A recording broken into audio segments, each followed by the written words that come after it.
Kumusta mga kakwentuhan? Handa na ba ang inyong mga puso? Minsan, akala natin ay kilalang kilala na natin ang taong pinakasalan natin. Akala natin ang happy ever after ay kusang dumarating basta't nagmamahalan. Pero paano kung ang pagmamahal na iyon ang siya ring magiging kulungan mo? Sabi nila, ang tahanan daw ang ating santuwaryo. Ang nag-iisang lugar kung saan pwede kang maging ikaw, malaya at payapa. Pero paano kung isang araw, pagbukas mo ng pinto, ang lugar na itinuring mong pahingahan ay maging simula ng iyong bangungot? Samahan niyo ako sa kwento ni Dalisay at alamin natin kung hanggang saan ang kayang tiisin ng isang asawa para sa tinatawag na pamilya. 3 araw. 3 araw na puno ng meetings, presentations, at walang katapusang pakikipagnitian sa mga kliyente sa Cebu. Para kay Dalisay Amihan, ang bawat minuto ng trabaho ay sulit dahil alam niyang may uuwian siyang kapayapaan. 8:00 ng gabi nang huminto ang taxi sa harap ng Torre de Sinag. Napatingala si Dalisay sa mataas na gusali. Sa 18 palapag, nandoon ang kanyang mundo. Ang unit na binili niya mula sa dugot pawis niya bago pa man siya ikasal. Huminga siya ng malalim. Amoy niya ang pamilyar na bango ng lobby, isang halimuyak ng lemon at white tea na agad nagpapakalma sa kanyang nerves. Ito ang buhay na pinili niya. Disiplinado, tahimik, walang gulo. Habang umaakyat ang elevator, hindi mapigilan ni Dalisay na mapangiti. Na-miss niya si Kawayan. Sa isip niya, nagluluto na ang asawa niya ng paborito niyang pasta. Siguro ay may nakahandang wine. Minsan lang siya mawala ng 3 araw at alam niyang babawi ang asawa. Tumunog ang elevator. Ting! Lumuag ang kanyang balikat. Ilang hakbang na lang, nasa home sweet home na siya. Pero pagtapat niya sa pinto ng unit 1808, natigil siya. May naririnig siyang ingay. Hindi ito ang mahinang jazz music na madalas patugtugin ni Kawayan. Ito ay sigawan? Tawanan na parang nasa perya? At may tunog ng telebisyon na naka-full volume. Kumunot ang noo ni Dalisay. Baka may bisita si Kawayan? Pero Martes ngayon. Hindi sila tumatanggap ng bisita kapag weekdays. Iyon ang rule. Dahan-dahan niyang inilapat ang kanyang keycard. Beep! Click! Bumukas ang pinto. At kasabay nito ay ang pagguho ng inaasahan niyang katahimikan. Ang unang sumalubong sa kanya ay hindi yakap ni Kawayan, kundi ang amoy. Isang masangsang na amoy ng piniritong tuyo at bagoong na humalo sa amoy ng mamahaling air freshener ng bahay. Para siyang sinampal ng hangin. Pumasok siya, hila-hila ang kanyang maleta, at nanlaki ang kanyang mga mata. Ang sala niyang minimalist at malinis, wala na. Nagkalat ang mga malalaking bag at bayong sa gitna ng receiving area. Ang kanyang puting sofa na galing pa sa Italy ay natatakpan ng mga makukulay na kumot at mga damit na nakasampay kung saan-saan. May mga tsinelas na putik-putik na nakakalat sa ibabaw ng kanyang beige na carpet. Tito, ilipat mo sa cartoon! Sigaw ng isang batang hindi niya kilala na kasalukuyang tumatalon-talon sa ibabaw ng kanyang coffee table. Huwag kayong malikot! Mahuhulog ang vase! Boses ng isang babae, pero hindi nito pinagbawalan ang bata. Nabitawan ni Dalisay ang hawakan ng kanyang maleta. Ang tunog ng pagbagsak nito ay lumikha ng sandaling katahimikan sa loob ng kwarto. Napalingon ang lahat sa kanya. Isang lalaking nakasando, isang babaeng buntis na nakataas ang paa sa center table, at 3 batang may hawak na chichirya na nagkakalat ng mumo sa sahig. Mula sa kusina, lumabas si Kawayan. Nakasuot ito ng apron, may hawak na sandok, at may ngiting pilit sa kanyang mga labi. Ang ngiti ng isang taong alam na may ginawa siyang kalokohan pero umaasang madadaan niya ito sa charm. Hon! Andyan ka na pala! Bati ni Kawayan na parang walang mali sa paligid. Lumapit ito at akmang hahalik sa pisngi niya, pero napaatras si Dalisay. Kawayan? Halos pabulong na sabi ni Dalisay, nanginginig ang boses. Anong nangyayari dito? Sino sila? Tumawa ng bahagya si Kawayan, pero halatang kinakabahan. Hinawakan niya ang kamay ni Dalisay, mahigpit, parang nagmamakaawa. Surprise? Sabi ni Kawayan. Hon, naaalala mo ba yung sinabi ko na medyo gipit sina mama sa probinsya? Nasira yung bubong nila dahil sa bagyo. Kaya inoffer ko muna na dito sila tumuloy. Tumingin si Dalisay sa paligid. Dito. Kawayan, hindi ito bahay bakasyunan at hindi mo man lang sinabi sa akin? Biglaan kasi hon, alangan naman tanggihan ko ang pamilya ko. Asawa kita. Alam kong maiintindihan mo. Sagot ni Kawayan na puno ng kumpiyansa. Na para bang ang pagiging asawa ay lisensya para abusuhin ang kanyang kabaitan. Lalapitan sana ni Dalisay ang mga bagahe para itanong kung hanggang kailan sila mananatili nang biglang bumukas ang pinto ng master bedroom. Ang kwarto nilang mag-asawa, ang sagradong lugar ni Dalisay. Lumabas mula roon ang isang matandang babae, si Doña Bacunawa. Natigilan si Dalisay. Hindi siya makahinga. Suot ng biyenan niya ang kanyang paboritong silk robe, ang robe na regalo ni Dalisay sa sarili niya noong nakaraang Pasko. Ang robe na tanging sa loob ng kwarto lang niya sinusuot. Humikab si Doña Bacunawa, kinamot ang ulo at tinignan si Dalisay mula ulo hanggang paa na parang ito pa ang dayuhan sa sarili niyang pamamahay. Oh, nandito na pala ang may-ari ng bahay, sabi ng matanda sa tonong puno ng sarkasmo. Dalisay, mabuti naman at dumating ka na. Magluto ka na ng kanin. Gutom na ang mga pamangkin mo. Yung luto ng asawa mo, matabang, walang lasa. Tiningnan ni Dalisay si Kawayan, naghihintay na ipagtanggol siya nito. Naghihintay na sabihin ni Kawayan na, Ma, hubarin mo yan kay Dalisay yan. O kaya ma, pagod si Dalisay. Pero yumuko lang si Kawayan at nagkunwaring nagpupunas ng mesa. Sa sandaling iyon, naramdaman ni Dalisay ang isang malamig na hapdi sa kanyang dibdib. Mas masakit pa sa pagod ng biyahe. Alam niya, sa sandaling iyon, na ang katahimikan na binayaran niya ng mahal ay naglaho na. At ang giyera sa loob ng sarili niyang tahanan ay nagsisimula pa lang. 2 linggo lang hon, pangako. Iyon ang paulit-ulit na sinasabi ni Kawayan habang minamasahe ang naninigas na balikat ni Dalisay. 2 linggo, 14 na araw. Kaya niya to. Sanay si Dalisay sa mga deadline, sa pressure, sa pag-a-adjust ng plano. Inisip na lang niya na para itong isang masalimuot na proyekto sa opisina na kailangang tawirin. Pero sa 3 araw pa lang, parang 1 taon na ang lumipas. 5:00 ng umaga, gising na si Dalisay. Hindi dahil sa alarm clock, kundi dahil sa ingay mula sa kusina. Ang tunog ng mga kaldero, ang malakas na paghihilik ng kapatid ni Kawayan na si Buwa na natutulog sa sala, at ang amoy ng piniritong bawang na pumapasok sa ilalim ng pinto ng kwarto nila. Bumangon siya at dumiretso sa banyo para maligo bago pumasok sa trabaho. Ito na lang ang oras na solo niya ang mundo, pero paghawak niya sa seradura, nakakandado ito. May tao!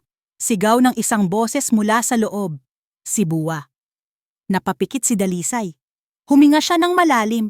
Bilang 1 hanggang 10, Dalisay. Huminahon ka! Naghintay siya ng 20 minuto. Nang lumabas si Buwa, basa ang sahig. May mga talsik ng toothpaste sa salamin at hindi man lang na flush ng maayos ang inidoro. Gusto niyang sumigaw. Gusto niyang tawagin si Kawayan para ipakita ang baboy na iniwan ng kapatid nito. Pero naalaala niya ang sinabi ng biyenan niya kagabi habang kumakain sila ng hapunan. Ang swerte mo naman, Dalisay, sabi ni Doña Bacunawa habang ngumunguya ng lechon kawali na binili ni Kawayan. Mayaman ka, maganda ang bahay. Sana lang marunong kang makisama. Kasi sa probinsya, ang babaeng maselan, walang kwenta. Kaya imbes na magreklamo, kumuha si Dalisay ng basahan. Siya ang naglinis ng kalat ng iba sa sarili niyang banyo.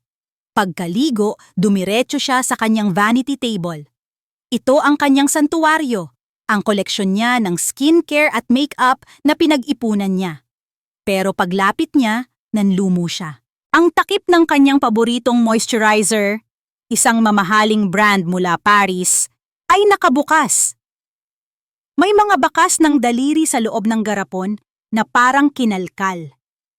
Ang kanyang lipstick na limited edition ay putol na at may mantsa ng pula sa puting ibabaw ng mesa. Nanginig ang mga kamay ni Dalisay. "Kawayan," tawag niya, pilit na pinapakalma ang boses. Pumasok si Kawayan sa kwarto, nagpupunas pa ng buhok. "Oh, Hon? Bakit?" Tinuro ni Dalisay ang mesa. "Sino ang gumalaw ng mga gamit ko?" Tumingin si Kawayan sa mesa, tapos kay Dalisay. Nagkibit balikat lang ito. Baka si Ate Gina o yung mga pamangkin ko. Hayaan mo na, Hon. Na-curious lang siguro. Alam mo naman sa probinsya, wala silang nakikitang ganyan." "Curious?" Tumaas ng kaunti ang boses ni Dalisay. "Kawayan, personal na gamit to. Hindi ito laruan. Pwede bang sabihan mo sila na huwag papasok sa kwarto natin?" Lumapit si Kawayan at hinawakan siya sa braso. Ang hawak na parang nagpapatahan sa bata. "Hon naman, pamilya ko sila. Nakakahiya naman kung pagbabawalan ko. Lipstick lang yan, nabibili mo naman ulit." "Lipstick lang. Nabibili ulit." Hindi na sumagot si Dalisay. Isinara niya ang garapon ng moisturizer. Na-realize niya na para kay Kawayan, ang halaga ng mga bagay ay nasa presyo lang, hindi sa respeto. Kinagabihan, pag-uwi niya galing trabaho, mas malala ang sumalubong sa kanya. Wala na ang mga unan nila sa kama. Wala na rin ang comforter. Naabutan niya si Kawayan na naglalatag ng banig sa sahig ng kwarto. "Anong ginagawa mo?" tanong ni Dalisay. Pagod na ang diwa. Tumayo si Kawayan. Mukhang guilty, pero desidido. "Hon, pwede bang dito muna tayo sa sahig? O kaya sa sala?" "Ano?" "Si Ate Gina kasi. Buntis, di ba? Sumasakit daw ang likod sa sofa. At si Nanay, rayuma na. Hindi nila kaya sa matigas na higaan. Hinihingi nila kung pwede daw sa kanila muna itong kama natin." Napatulala si Dalisay. Ang kama nila. Ang kama kung saan sila nangako ng pagmamahalan. Ang kama na may orthopedic mattress na binili niya para sa likod niya dahil maghapon siyang nakaupo sa opisina. "Kawayan, kwarto natin ito," madiin na sabi ni Dalisay. "Tayo ang mag-asawa." "Alam ko," mabilis na sagot ni Kawayan, medyo naiinis na. "Pero bisita sila, Hon. Tayo ang host. At saka, nanay ko yon, kapatid ko. Alangan namang tiisin ko silang makitang nahihirapan habang tayo ang sarap ng tulog dito. Konting sakripisyo naman." Konting sakripisyo. Sa huli, si Dalisay ang natulog sa sofa sa sala. Habang naririnig niya ang malakas na tawa ni Doña Bacunawa at Ate Gina mula sa loob ng kanyang kwarto, ang tawa ng mga taong nanalo. Kinabukasan dumating ang isa pang sorpresa. Isang sobre mula sa Meralco ang nakasilid sa ilalim ng pinto. Kinuha ito ni Dalisay. Binuksan niya ang sobre at halos lumuwa ang mga mata niya. Ang bill na karaniwang nasa 5,000, ngayon ay halos 30,000 na. Aircon na bukas 24 sa 7. TV na hindi namamatay. Ilaw na walang patayan. Inabot niya ang papel kay Kawayan na kasalukuyang nagkakape. "Tignan mo to," sabi ni Dalisay. Nanginginig ang papel sa kamay. Tiningnan lang ito ni Kawayan saglit at ibinaba. "Mataas nga. Hayaan mo. Pagsasabihan ko sila na magtipid." Pagsasabihan?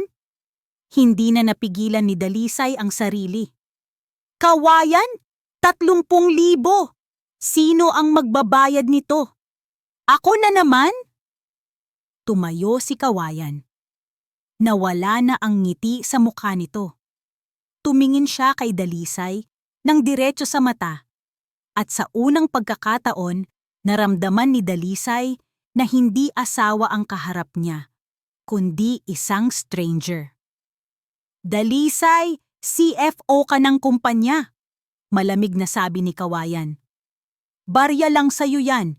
Huwag mo namang iparamdam sa pamilya ko na pabigat sila dahil lang sa kuryente. Asawa kita, di ba? Ang pera mo, pera natin. Ang pamilya ko, pamilya mo rin.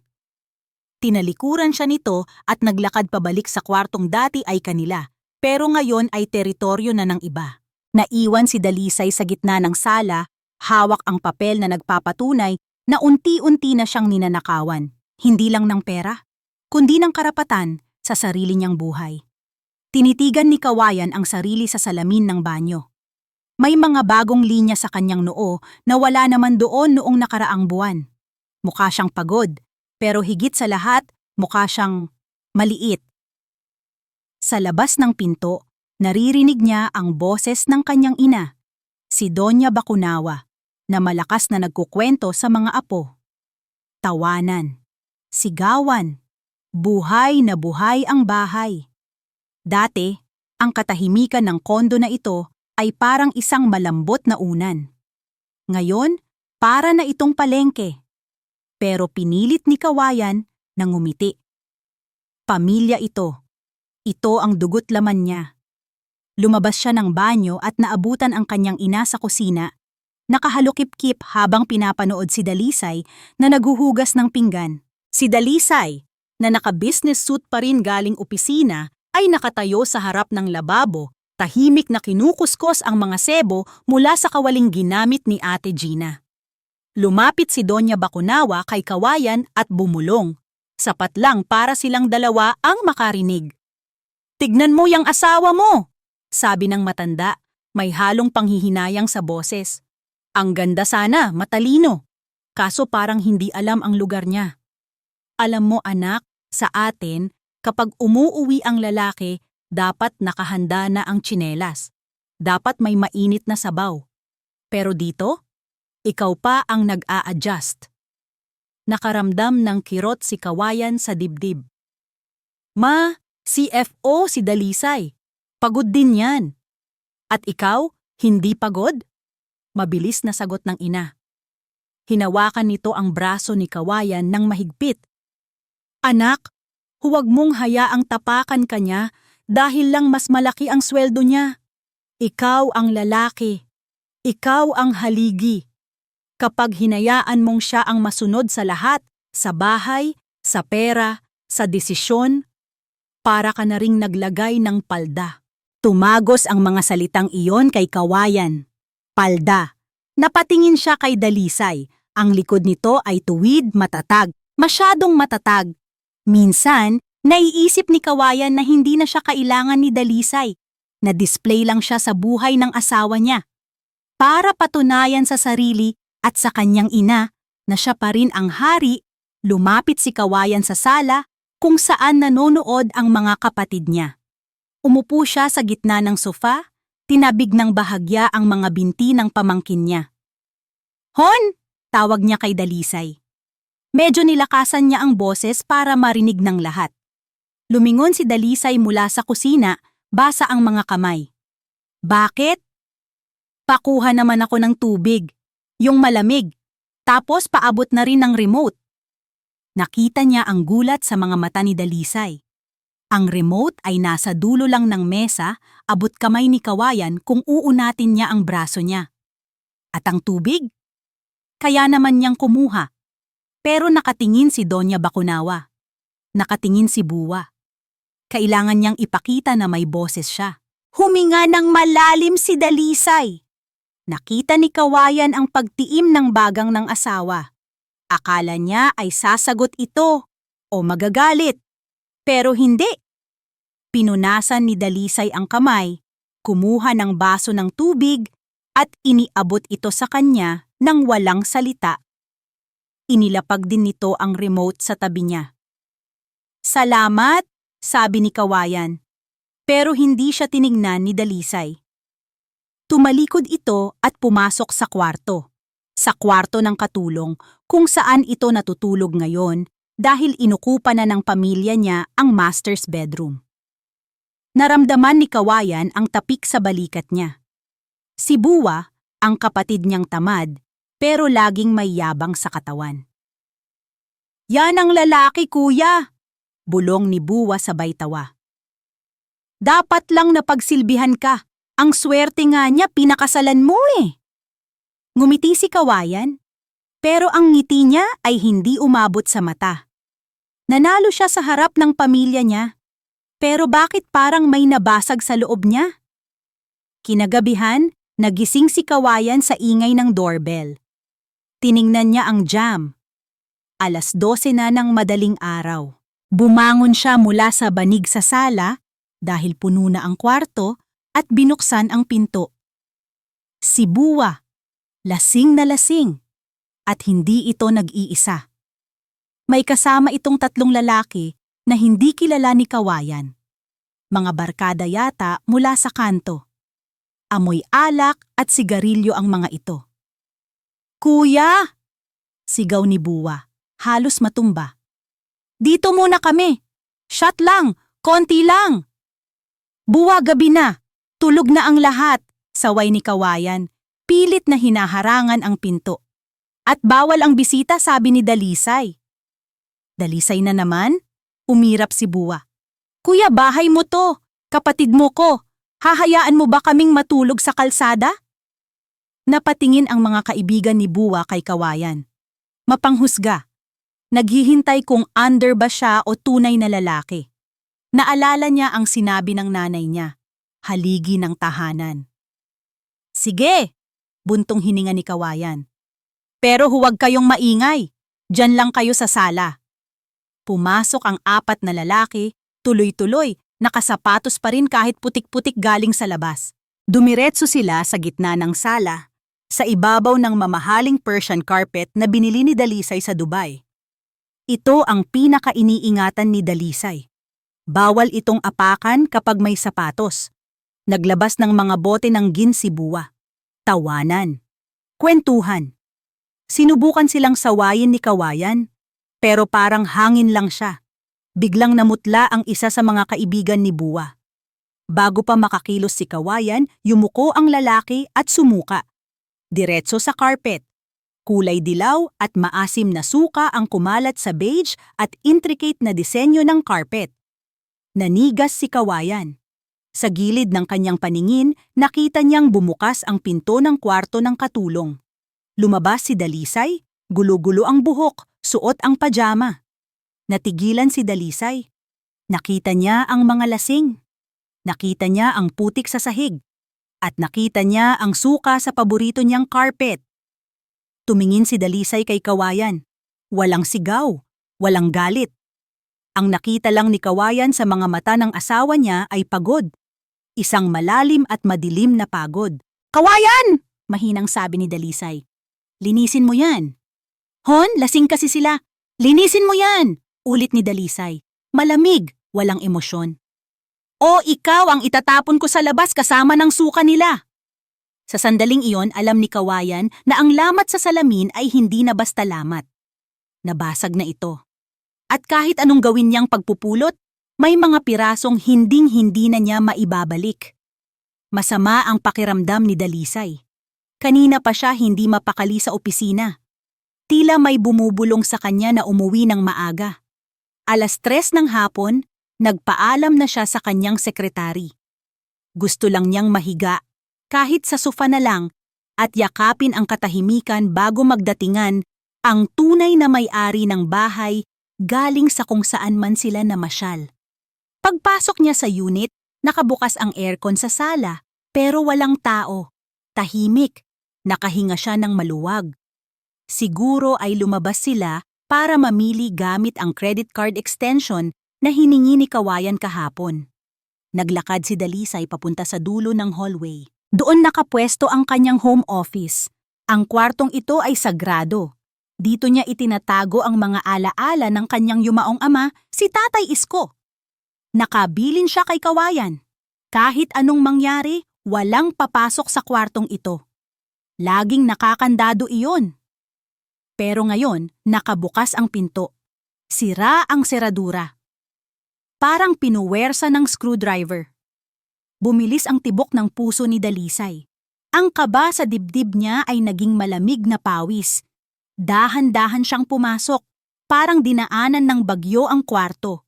Ang mga libro ng tatay niya tungkol sa accounting at business, ang mga librong nagturo sa kanya kung paano maging matagumpay, ay nakatambak sa sahig, ginawang patungan ng mga baso ng soft drinks. Pero hindi iyon ang nagpatigil sa paghinga niya. Ang altar. Ang maliit na mesa kung saan nakalagay ang urn ng abo ng tatay niya at ang picture frame nito ay magulo.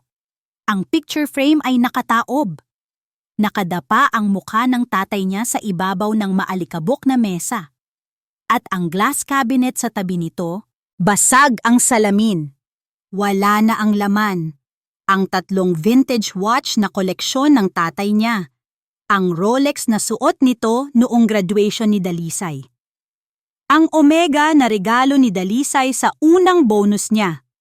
Wala na. Simot. Hindi. Napaluhod si Dalisay. Hindi pwede. Nanginginig ang kanyang mga kamay habang pinupulot ang picture frame. Niyakap niya ito. Ang sakit ay hindi galing sa nawalang pera. Ang sakit ay galing sa pambabastos. Parang pinatay nila ulit ang tatay niya. Oh, andyan ka na pala? Napalingon si Dalisay. Nakatayo sa pintuan si Doña Bacunawa, may hawak na mangkok ng halo-halo. Wala man lang gulat o takot sa mukha nito. Tumayo si Dalisay. Ang luha sa mata niya ay natuyo dahil sa init ng galit na ngayon lang niya naramdaman sa buong buhay niya. Nasaan? Garalgal na tanong ni Dalisay. Nasaan ang mga relo ng tatay ko? Sumubo muna ng sago si Doña Bacunawa bago sumagot. Ah, yung mga luma? Ibinenta na namin kanina sa pawn shop sa baba. Mababa nga ang bigay eh. Luma na kasi. Binenta? Halos hindi lumabas ang boses ni Dalisay. Bakit? Bakit niyo pinakialaman ang gamit ng patay? Para kay Buwa! Sagot ng matanda na parang siya pa ang may ganang mainis. Kailangan ng kapatid ng asawa mo ng kapital. Magbibusiness daw siya ng buy and sell. Alangan namang humingi pa kami sayo, ang damot-damot mo naman. Lumapit si Doña Bacunawa at tiningnan ang picture frame na hawak ni Dalisay. Tsaka Dalisay, mag-isip ka nga. Patay na ang tatay mo. Abo na yan. Aanhin pa ng patay ang relo? Hindi naman niya malalaman ang oras sa langit. Yung kapatid ng asawa mo, buhay na buhay, nangangailangan. Masama bang tumulong sa kapamilya? Sa sandaling iyon, narinig ni Dalisay ang pagpitik ng kung ano sa utak niya. Ang respeto, ang pasensya, ang pagiging disente. Lahat iyon ay naglaho. Lumabas si Buwa mula sa sala. May hawak na bagong cellphone. iPhone 15. Oy, Ate Isa! Salamat sa kapital ah! Nakangising sabi ni Buwa. Hayaan mo, pag yumaman ako, babayaran kita. Pero bawas na yung upa namin dito ha? Nakita ni Dalisay ang ngisi ni Buwa. Ang ngisi ng isang magnanakaw na nagmamalaki pa. Nagdilim ang paningin ni Dalisay. Sa isang iglap, nasa harap na siya ni Buwa. Pak! Isang malakas na sampal ang dumapo sa mukha ni Buwa. Napakalakas nito kaya napahawak si Buwa sa pisngi niya at nabitawan ang bagong cellphone. Magnanakaw! Sigaw ni Dalisay. Magnanakaw kayo! Lumayas kayo sa pamamahay ko! Akmang sasampalin ulit ni Dalisay si Buwa nang biglang may humablot sa braso niya at ibinalibag siya paatras. Dalisay! Napaupo si Dalisay sa sahig. Masakit ang pagkakabagsak niya. Tumingala siya. Si Kawayan. kadarating lang nito, hingal na hingal. Nakatayo ito sa pagitan niya at ni Buwa. Pero hindi si Dalisay ang tinutulungan nito. Nakaharap ito kay Dalisay, nanlilisik ang mga mata at nakapustura na parang handang manuntok. "Anong ginagawa mo?" Sigaw ni Kawayan, ang boses ay dumadagundong sa buong unit. "Bakit mo sinampal ang kapatid ko?" "Ninakawan nila ako, Kawayan." Sigaw ni Dalisay, tumutulo na ang luha dahil sa sakit ng siko niyang tumama sa sahig. "Binenta nila ang relo ni tatay! Ang relo ni tatay!" "Relo lang yon," ganti ni Kawayan. "Gamit lang yon. Pero ito, kapatid ko to, tao to, wala kang karapatang saktan ng pamilya ko." Tiningnan ni Dalisay ang asawa niya. Hinihintay niyang bawiin nito ang sinabi. Hinihintay niyang itayo siya nito. Pero hindi. Nanatili siyang nakaupo sa malamig na sahig. Si Doña Bakunawa ay nasa likod ni Kawayan, nakangisi. Si Buwa ay nagpupulot ng cellphone. At si Kawayan ay nakatingin sa kanya hindi bilang asawa, kundi bilang kaaway. Sa sandaling iyon, namatay ang Dalisay na mapagbigay. Namatay ang Dalisay na martir. Dahan-dahan siyang tumayo. Inayos ang kanyang gusot na blazer. Pinunasan ang luha. Wala siyang sinabing salita. Kinuha niya ang kanyang bag at ang susi ng kotse. Tumalikod siya at naglakad palabas ng pinto. "Hoy! Saan ka pupunta? Kinakausap pa kita!" Sigaw ni Kawayan. Hindi lumingon si Dalisay. Tuloy-tuloy siya sa elevator. Ang akala ni Kawayan, ito ay simpleng tampo lang. Ang hindi niya alam, ito na ang huling beses na makikita niya ang dating Dalisay. Dahil ang babalik sa bahay na ito ay hindi na ang asawang kayang magpatawad. Ang babalik ay ang may-ari ng Torre de Sinag. Tahimik. Sobrang tahimik. Nakaupo si Dalisay sa gilid ng kama ng isang hotel room sa Makati. Ang tanging naririnig lang niya ay ang mahinang ugong ng aircon at ang sarili niyang paghinga. 2 araw na siyang hindi umuuwi. 2 araw na hindi niya sinasagot ang mga tawag ni Kawayan. Nakita niya ang screen ng cellphone niya. 53 missed calls, 20 messages. Karamihan ay galit, panunumbat, at yung iba, pilit na, "Sorry na, uwi ka na, nagagalit si mama." Tiningnan ni Dalisay ang sarili sa salamin. Mugto ang mga mata, gulo ang buhok. Mukha siyang talunan. Mukha siyang biktima. Hinawakan niya ang pisngi niya. Naalala niya ang sakit ng pagbagsak sa sahig. Naalala niya ang mukha ni Kawayan. Hindi nag-aalala, kundi galit na galit dahil sinaktan daw ni Dalisay ang kapatid niya. "Hindi!" bulong ni Dalisay sa sarili. "Hindi ako to! Hindi ako pinalaki ni tatay para maging ganito." Tumayo siya, naligo. At sa bawat patak ng tubig, para niyang hinuhugasan ang lahat ng takot at pag-aalinlangan. Ang Dalisay na nagtitiis ay naiwan na sa drain ng banyo. Nagbihis siya, hindi ng t-shirt at jeans. Isinuot niya ang kanyang power suit, isang matingkad na pulang blazer at trouser na isinusuot lang niya kapag may malaking deal na kailangang isara sa kumpanya. Naglagay siya ng lipstick. Pula. Matapang. Lumabas siya ng hotel at dumiretso sa opisina ng Manansala Law Firm. Sa loob ng conference room, nakaupo sa tapat niya si attorney Hiraya Manawari. Isa itong babaeng may edad na, pero puno ng awtoridad ang bawat kilos. Inilatag ni Attorney Hiraya ang mga dokumento sa mesa.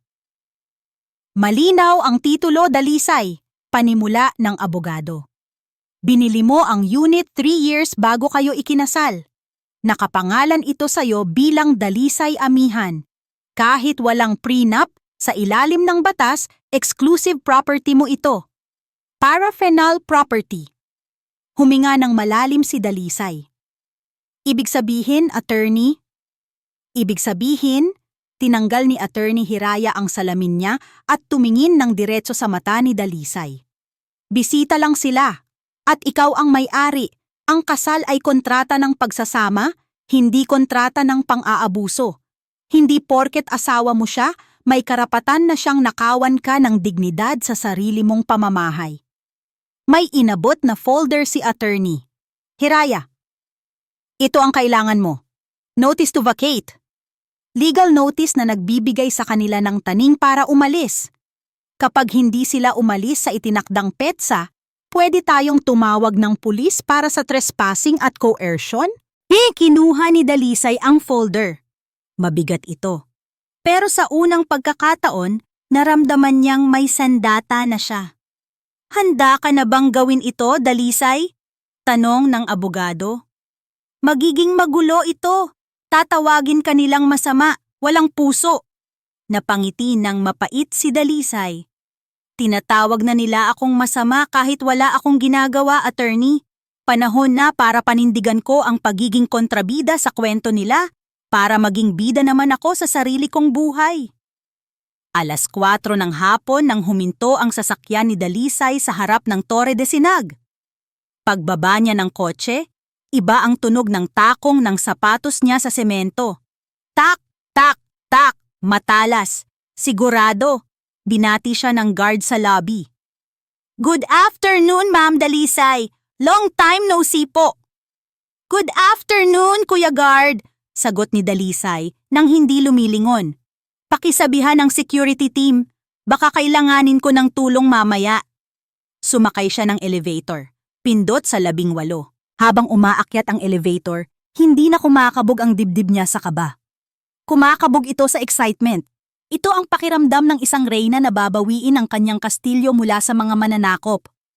Pagdating sa tapat ng pinto ng Unit 1808, narinig niya ang ingay. Videoke. My Way ang kinakanta ng sintunadong boses ni Buwa. Hindi na siya kumatok. Hindi na siya nag-alinlangan. Inilapat niya ang keycard. Bumukas ang pinto.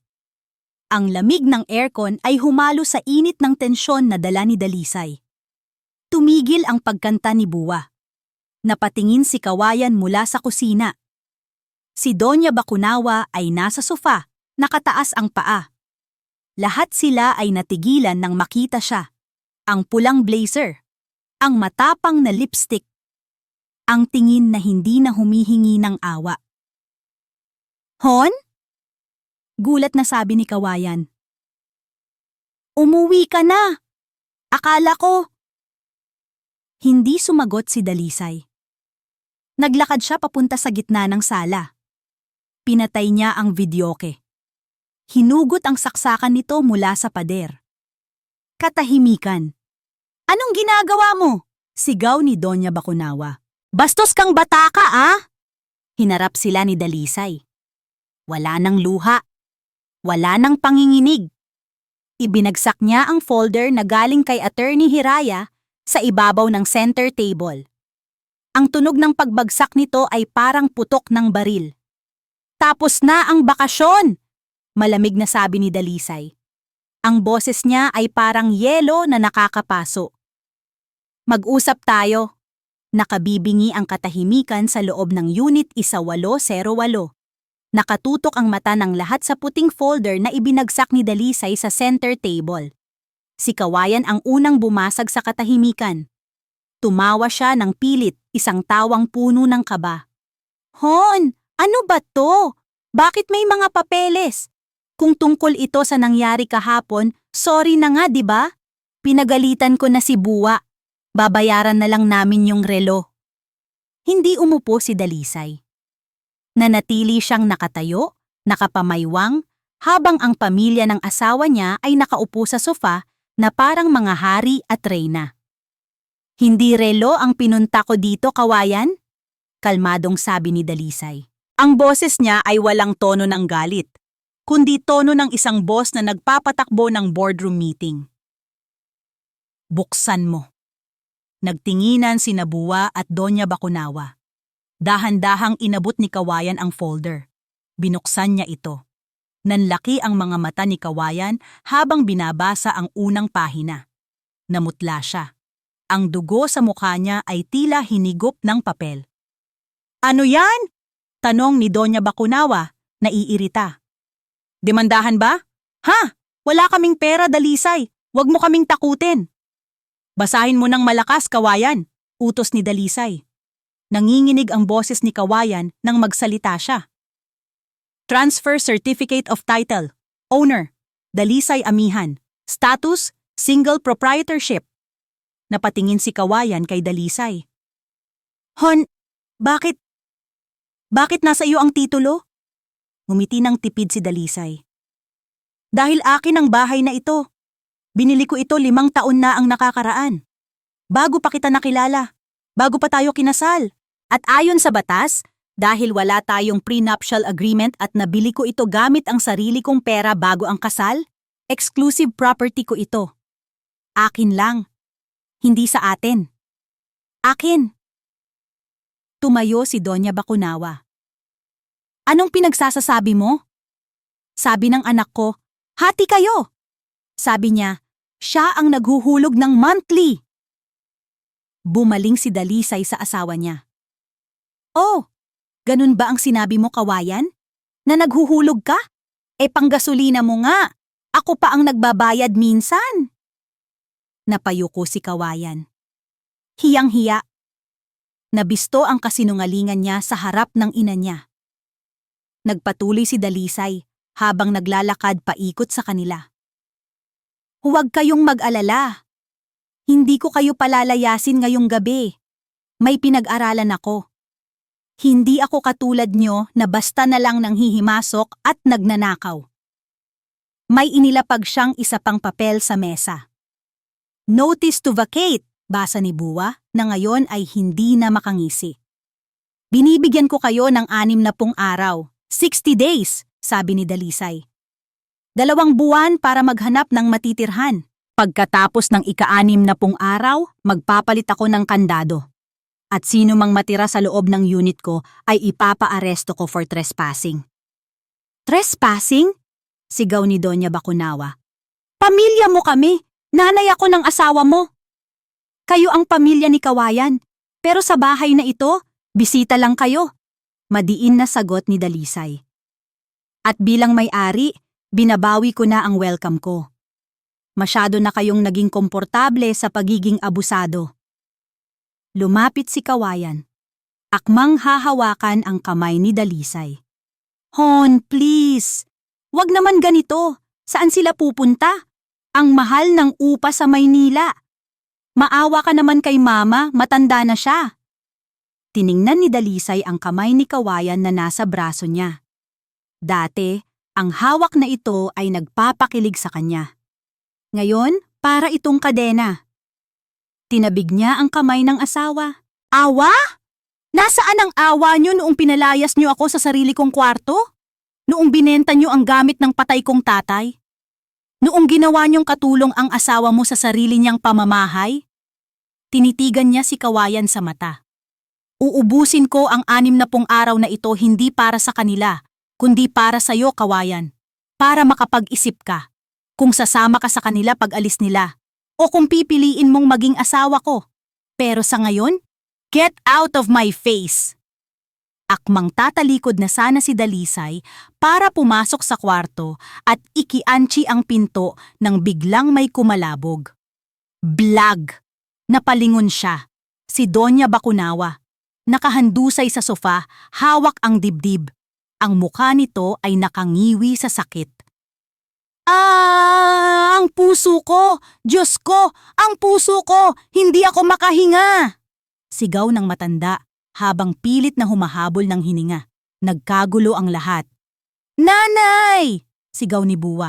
Ma! Anong nangyayari? Taranta ni Kawayan. Niyakap niya ang ina. Hon! Tumawag ka ng ambulansya! Bilis! Inaatake si Mama dahil sa ginawa mo! Tumingin si Kawayan kay Dalisay. Puno ng panisi ang mga mata. Kapag may nangyaring masama sa nanay ko, hinding-hindi kita mapapatawad, Dalisay. Nanatiling nakatayo si Dalisay. Pinapanood niya ang eksena. Nakita niya ang isang kamay ni Doña Bacunawa na mahigpit na nakahawak sa laylayan ng damit ni Kawayan.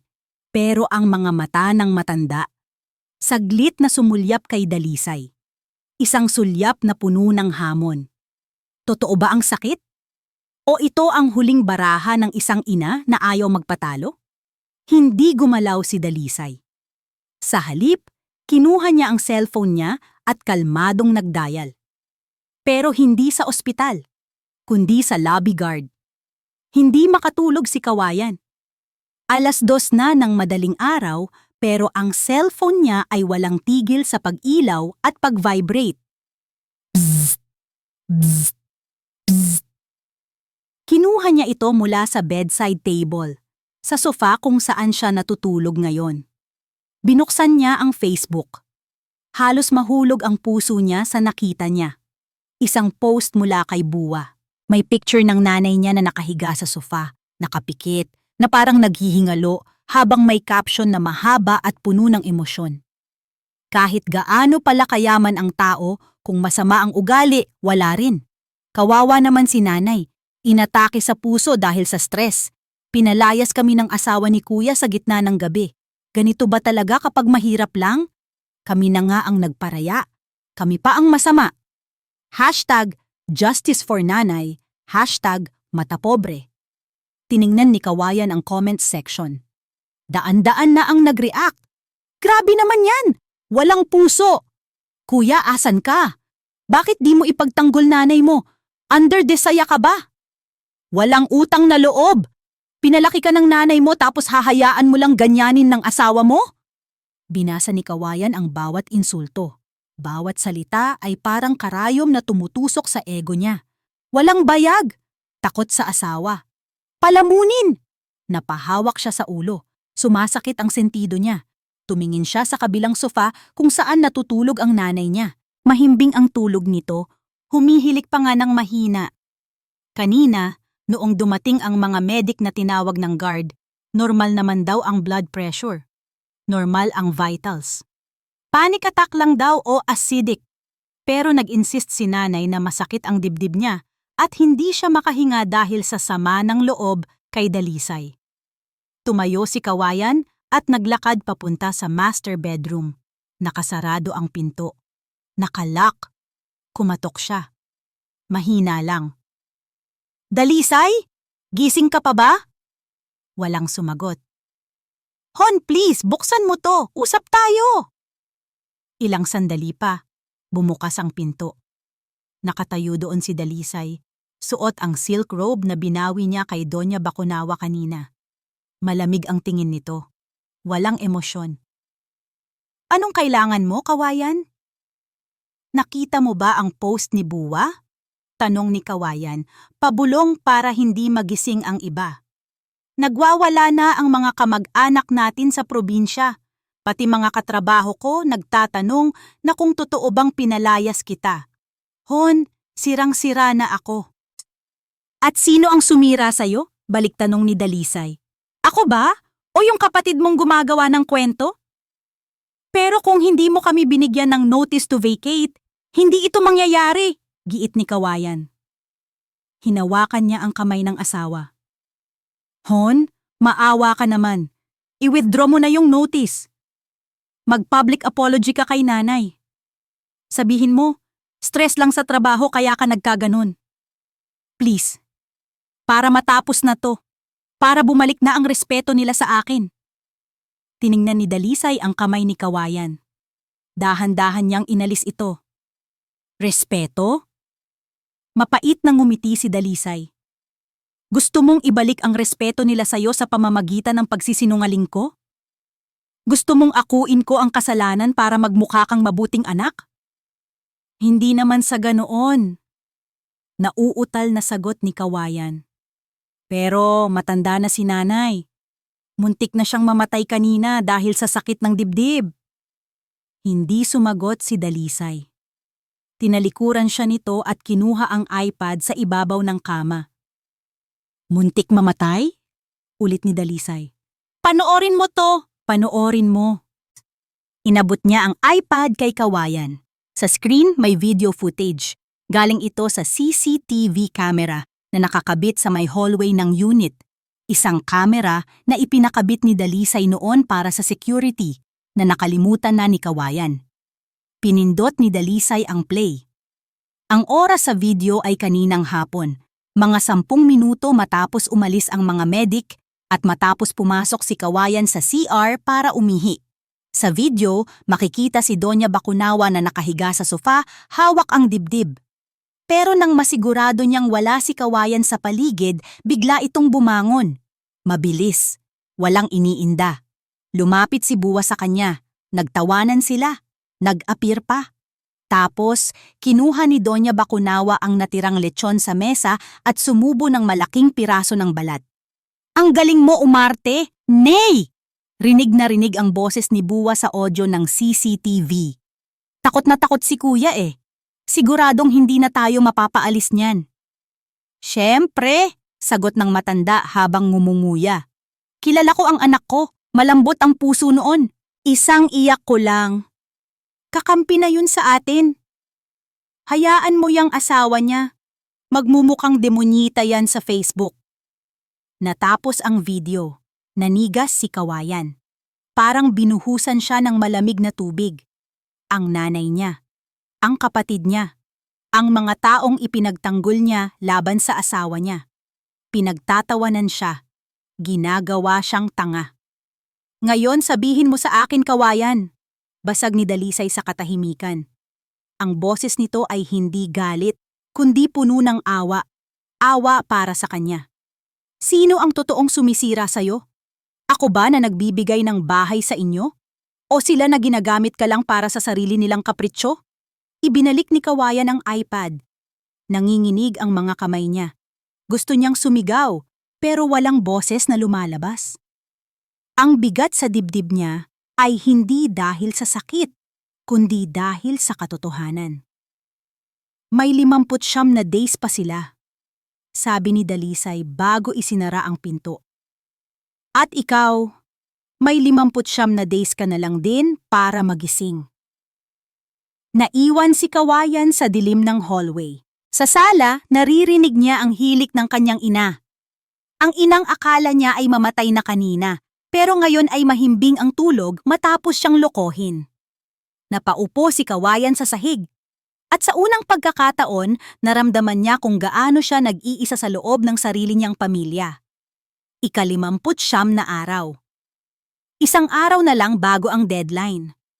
Nakatayo si Dalisay sa gitna ng sala. Nakaimpake na ang karamihan sa mga gamit ng pamilya ni Kawayan. Hindi dahil kusang loob silang nag-impake, kundi dahil si Dalisay mismo ang nagpasok ng mga damit nila sa mga kahon habang nasa labas sila. 11:00 ng gabi.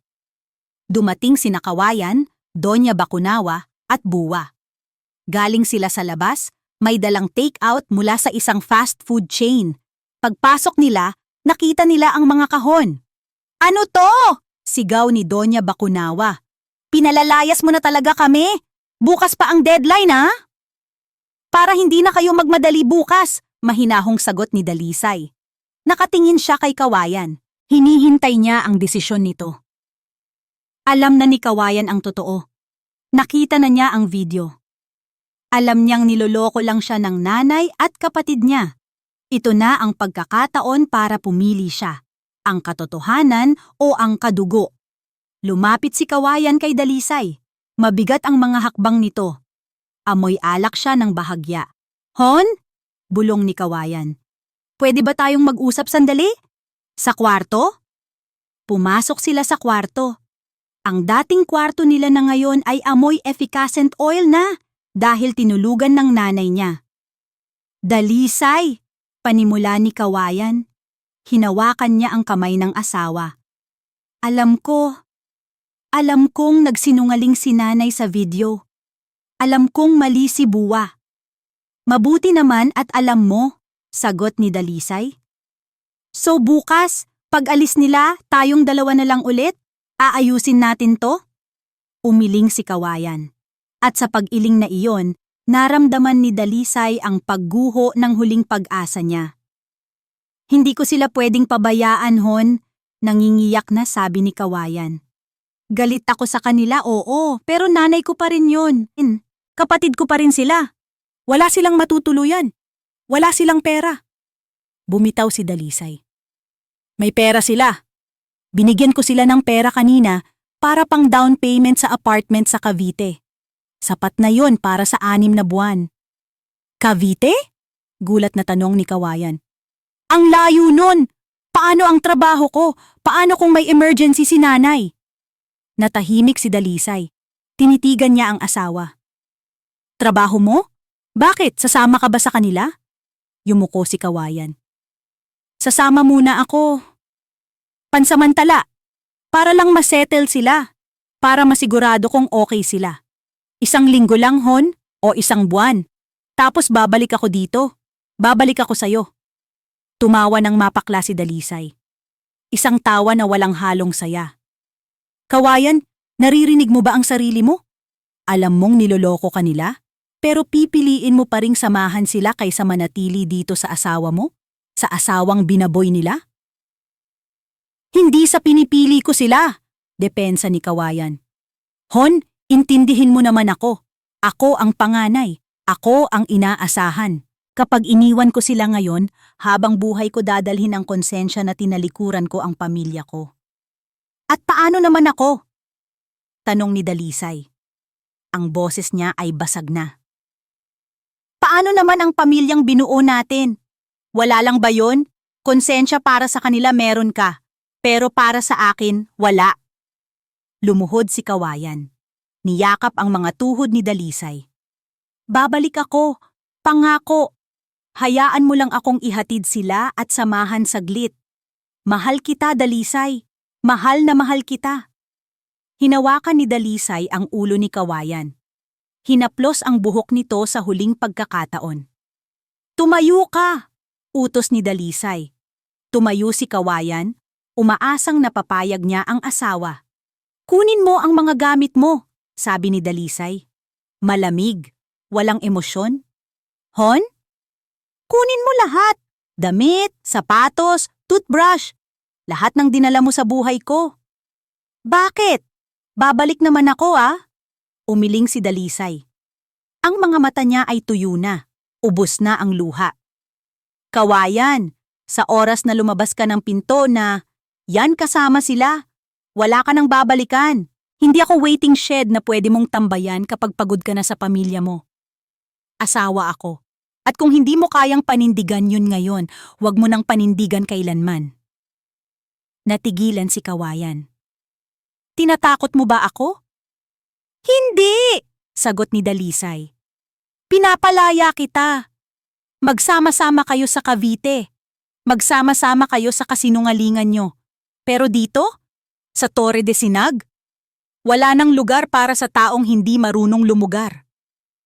Kinuha ni Dalisay ang isang malaking maleta at ibinato ito sa paanan ni Kawayan. Mag-impake ka na.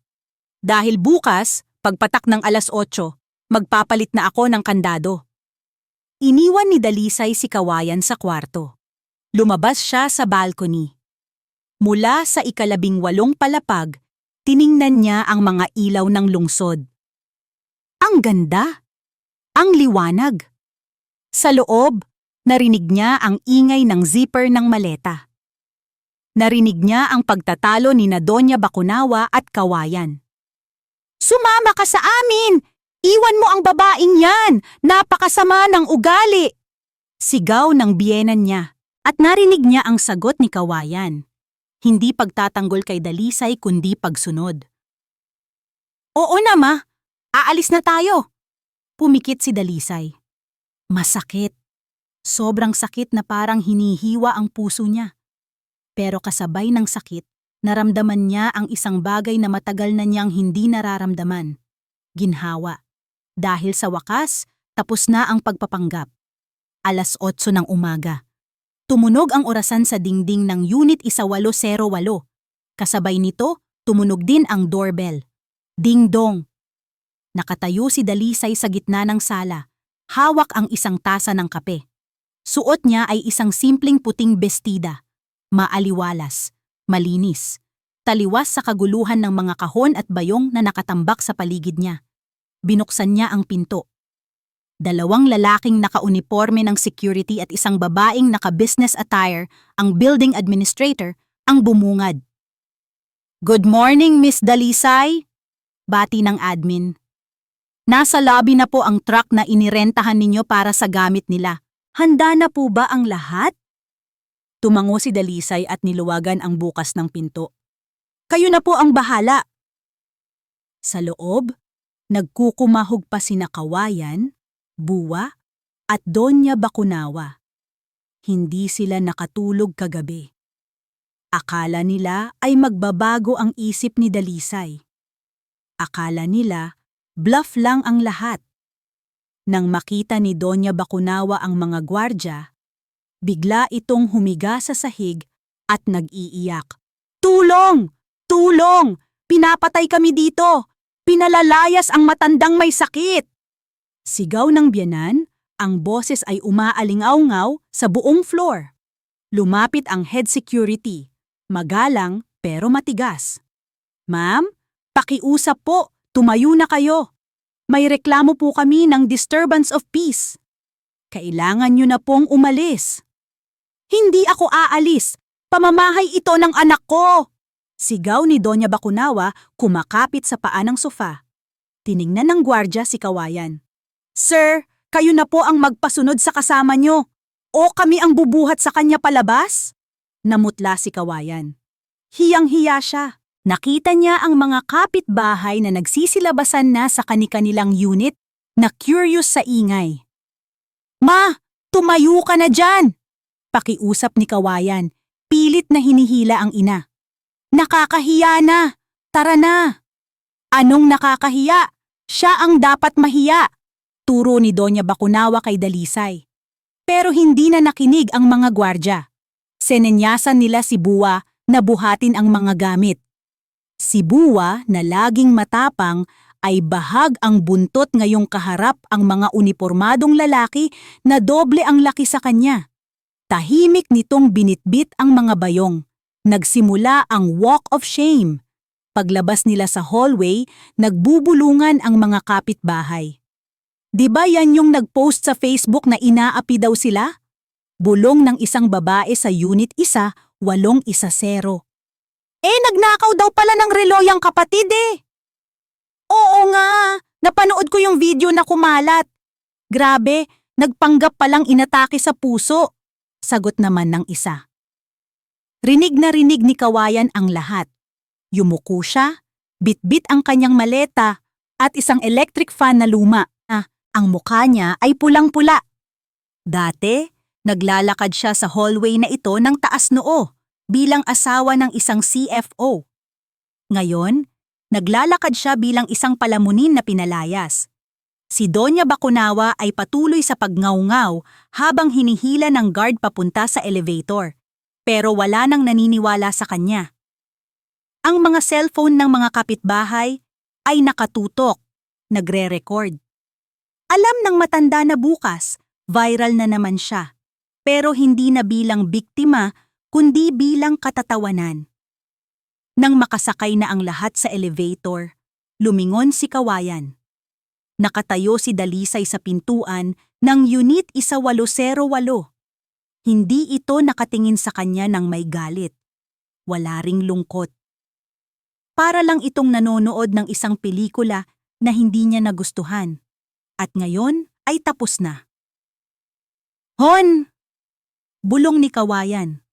Akmang hahakbang palabas ng elevator.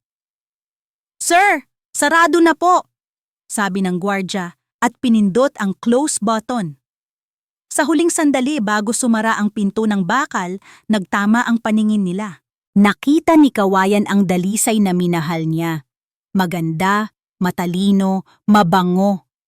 Ang babaeng nagbigay sa kanya ng lahat. At nakita niya ang sarili niya sa refleksyon ng salamin ng elevator.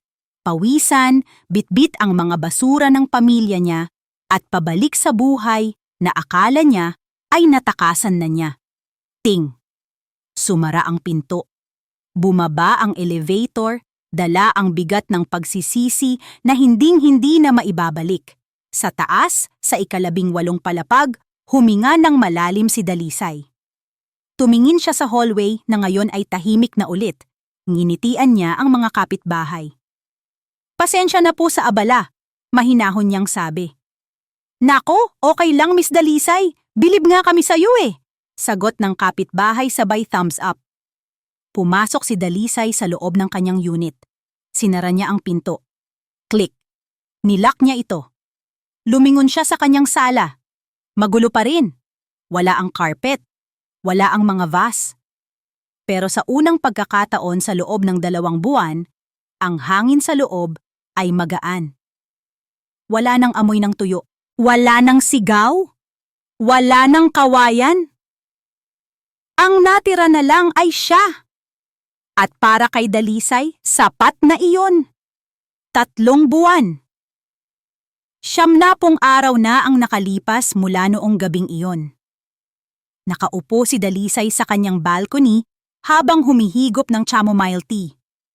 Papalubog na ang araw at ang kalangitan ay may kulay na pinaghalong kahel at lila. Ang hangin ay mabango. Amoy lavender at lemon. Hindi na amoy tuyo o efficacent oil. Ibinalik na niya ang dating ayos ng Unit 1808. Bumili siya ng bagong sofa, mas maganda, mas malambot. Ang carpet na sinukahan ay itinapon na niya at pinalitan ng bago. Ang kwarto kung saan binaboy ang alaala ng tatay niya ay naayos na rin. Nakadisplay na ulit ang urn at picture frame ng ama, na para bang nakangiting nagbabantay sa kanya. Tumunog ang kanyang cellphone sa ibabaw ng mesa. Ting! Tiningnan ito ni Dalisay. Isang message galing sa numero na hindi nakasave, pero kabisado ng puso niya ang huling 4 na digit. Kay Kawayan. Binasa niya ang mensahe. Dalisay, kumusta ka na? Nabalitaan ko na na-promote ka daw. Congrats! Ako, eto tanggal sa trabaho. Nagbawas ng tao ang kumpanya. At dahil laging mainit ang ulo ko noon dahil sa stress kay nanay, ako ang inuna. Nasa Cavite kami ngayon. Ang init, ang sikip, miss na kita. Miss ko na ang luto mo. Miss ko na ang bahay natin. Pwede ba tayong mag-usap? Kahit kape lang, please! Napabuntong hininga si Dalisay. Naalala niya ang kwento ni Attorney Hiraya. Ang balita ay nagkakagulo na daw ang pamilya ni Kawayan sa Cavite. Nag-aaway si Buwa at Kawayan dahil wala ng trabaho ang kuya niya at wala nang maibigay na pera. Si Doña Bacunawa naman ay laging sinusumbatan si Kawayan na tanga daw ito dahil pinakawalan ang gintong itlog na si Dalisay. Sila-sila na ngayon ang naghihilahan pababa. Ang pamilyang ipinagpalit niya sa asawa niya, ngayon ay siya ring humihila sa kanya sa putikan. Tinignan ulit ni Dalisay ang cellphone. Ang mga salitang miss na kita ay dati-rating nagpapalambot ng tuhod niya. Dati, isang sorry lang ni Kawayan, ayos na ang lahat. Pero ngayon, ang nararamdaman lang niya ay awa. Awa para sa isang lalaking may kakayahan sanang lumipad, pero mas piniling putulin ang sariling pakpak para bumigat at lumubog kasama ng mga taong ayaw lumangoy. Hindi nag-type si Dalisay. Hindi siya nagalit. Pinindot niya ang options. Pinindot niya ang block contact. Confirm! At sa isang pindot na iyon, tuluyan nang naputol ang huling sinulid na nag-uugnay sa kanya sa nakaraan. Tumayo si Dalisay at lumapit sa railings ng balcony.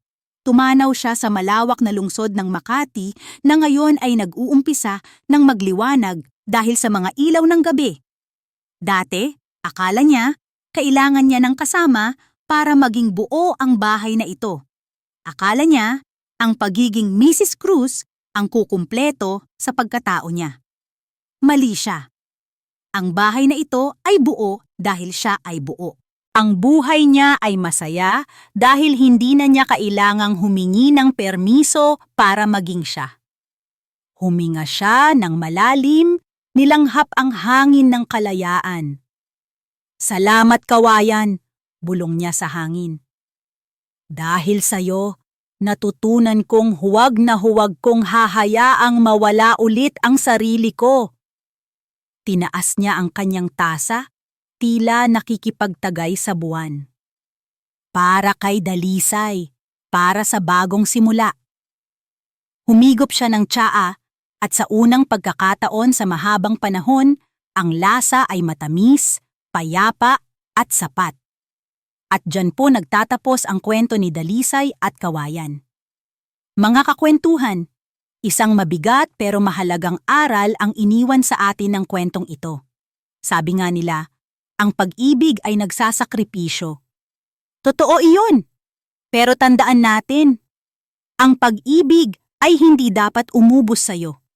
Hindi masamang tumulong sa pamilya. Magandang katangian yan nating mga Pilipino.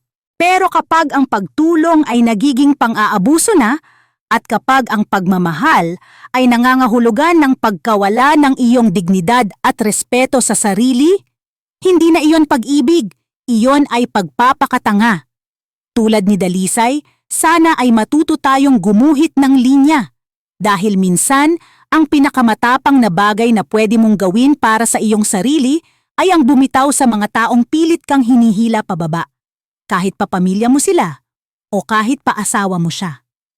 Kayo mga kakwentuhan, ano ang gagawin ninyo kung kayo si Dalisay?